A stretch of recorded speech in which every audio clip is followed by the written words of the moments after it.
Nossos sonhos podem ser a chave para entender os aspectos mais profundos da nossa mente. Sigmund Freud se baseou nisto para fazer sua teoria. Olá, eu sou o Guilherme e hoje exploraremos o iceberg de Freud.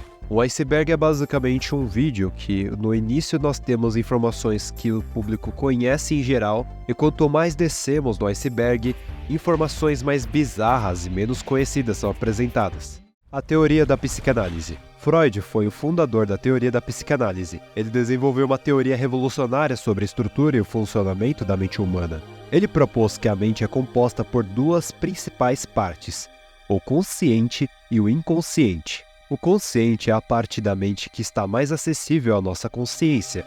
É onde processamos informações, tomamos decisões e controlamos nosso comportamento de forma deliberada. Ele lida com a realidade externa e é guiado pelo princípio da realidade. Já o inconsciente, Freud acreditava que era a maior parte da mente. O inconsciente seria composto por pensamentos, desejos, memórias e impulsos que não estão acessíveis à consciência.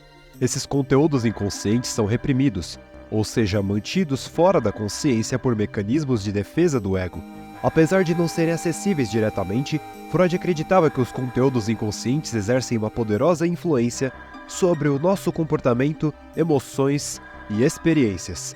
Ele acreditava que os sonhos, os atos falhos e os sintomas neuróticos eram manifestações desses desejos e pensamentos inconscientes. A importância da teoria freudiana. A teoria de Freud sobre a estrutura da mente e a influência do inconsciente foi revolucionária e teve um impacto profundo na psicologia e na cultura em geral, embora algumas de suas ideias tenham sido criticadas e refinadas ao longo do tempo. A noção de que fatores inconscientes moldam o nosso comportamento continua sendo um conceito fundamental na psicologia moderna.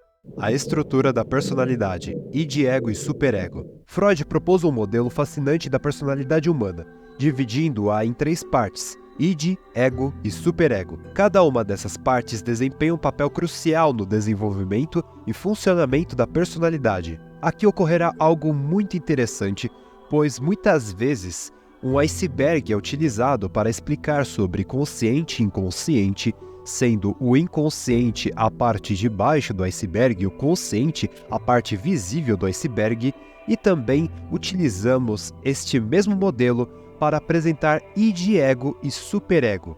No caso, o id representando aquela parte mais profunda do iceberg, o superego ocupando um espaço que é tanto submerso quanto na superfície, e o ego ali acima de todos, sem encostar na água, digamos assim. E agora vamos entender o porquê. O id é a parte mais primitiva e instintiva da personalidade. Ele opera de acordo com o princípio do prazer, buscando a satisfação imediata dos desejos e impulsos, sem considerar as consequências ou as normas sociais. O id é totalmente inconsciente e é governado pelos instintos básicos, como sexo e agressão. Já o ego é a parte racional e realista da personalidade.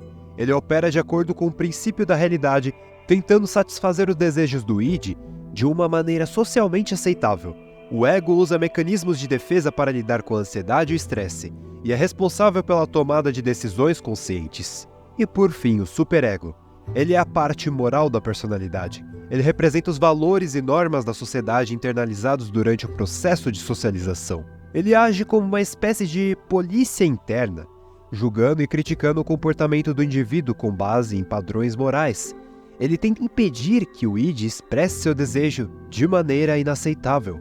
E aliás, se esse iceberg continuar, com certeza eu terei um adendo sobre a real criação do id, ego e superego, porque, como vocês sabem, são traduções de traduções, então será que Freud realmente criou o id, ego e superego? Bom, vou deixar vocês com essa pulga atrás da orelha por enquanto. Ou não, talvez vocês fiquem com essa pulga até o resto de suas vidas. Teoria do complexo de Édipo é um dos conceitos mais conhecidos e controversos da psicanálise. Freud acreditava que as crianças passam por uma fase crucial de desenvolvimento psicossexual. Nesta fase, as crianças experimentam sentimentos conflitantes em relação aos pais. Ele descreveu o complexo de Édipo como um estágio no desenvolvimento infantil em que a criança sente atração pelo genitor do sexo oposto.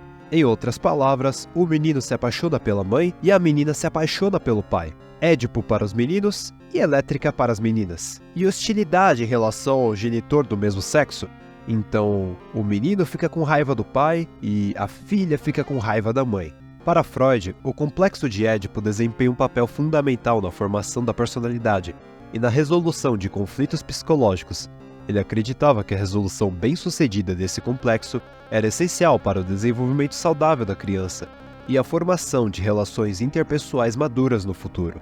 Ele argumentava que a não resolução adequada do complexo de Édipo poderia levar a distúrbios psicológicos, como ansiedade, culpa, complexos de inferioridade e dificuldades nos relacionamentos. Ele via o complexo de Édipo como um dos principais pontos no conflito da infância que poderia influenciar a vida adulta de forma significativa.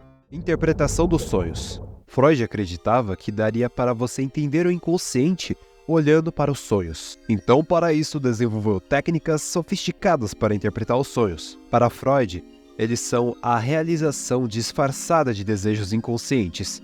Ele propôs que os sonhos são compostos por dois elementos principais: o conteúdo manifesto, o que é lembrado do sonho, e o conteúdo latente, os desejos inconscientes que levam o motivo do sonho. O conteúdo manifesto é uma representação simbólica e disfarçada do conteúdo latente, que é censurado pelo superego durante o sonho. Para trazermos para algo mais palpável, imagine que você está sonhando que você está esmurrando uma bola. No caso, o conteúdo manifesto seria a bola. Já o conteúdo latente poderia ser que essa bola representa uma pessoa que você não gosta. Então, o seu inconsciente estaria revelando esse conflito interno que você está tendo, mas de uma forma um pouco mais simbólica. Para Freud, a interpretação dos sonhos era uma ferramenta fundamental na prática da psicanálise.